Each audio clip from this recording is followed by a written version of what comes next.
Hi, this is Robert Max, and the theory of revelation is being discussed here today. Back in the 1800s, when a lot of theories were being invented about revelation and commonly accepted in religious circles today, they were not thought through on a scientific level, nor were they thought through on any level that could be understood. So, in communicating from a pulpit, the churches often say, there's a rapture and you don't have to worry about it because everybody else is killed. This is false prophecy because the fifth seal are Christians. And in the fifth seal, it says, your brothers and sisters will join you when they are killed in the tribulation. This means that the purpose of the tribulation is salvation, and the Holy Spirit is not withdrawn to the end of the tribulation. Jesus created you for a purpose. You're very important to Him, and the creation itself is at risk of loss if Jesus does not intervene. So Jesus holds the seals and trumpets and calls for the judgments. This is the most basic understanding. First of all, war had only taken a 0.5% of the population, and a maximum amount of the population was 3.5% in World War II and III.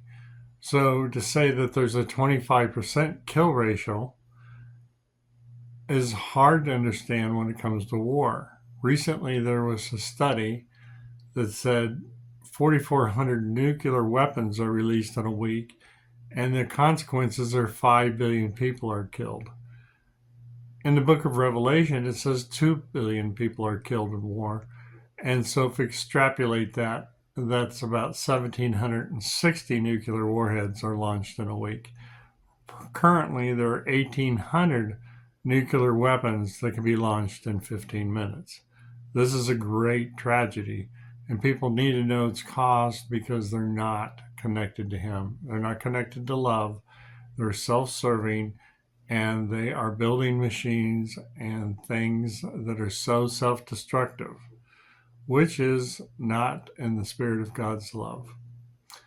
Secondly, Isaiah 24 spoke of planetary wobble theory, and it says God orders the destruction of the earth and describes the earth reeling to and fro like a drunkard and the tectonic plates being split apart. This could not be communicated in the 1800s or the 1700s or 2,000 years ago in a way that everybody could understand. Today, with the impacts of the comet tail on Jupiter in 1994, we can see how a comet tail impacts the planet. So we can understand that there's a planet headed toward Earth that comes into its gravitational pull and tears the Earth apart. And behind the planet is a comet tail that's traveling about 67,000 miles an hour and strikes an 8,000 mile wide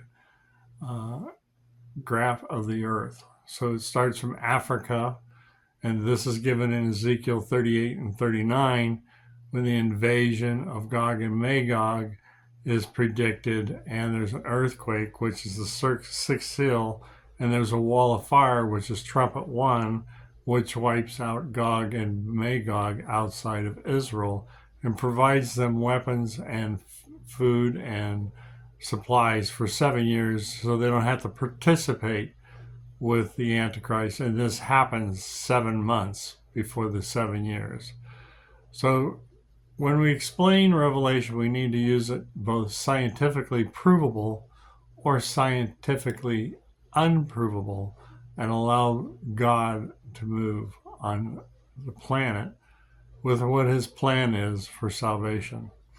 We must pray consistently for our brothers and sisters and our family and friends that they will experience the love of Christ. This really is the purpose of Revelation. It's the most tragic book I've ever read. It's even worse when you begin to understand how devastating the earth is going to be and how many people die. It's a near extinction event. So the Revelation story is now online. You can see it visually. And Robert Mack's Revelation gives you songs and commentary so you can learn through that.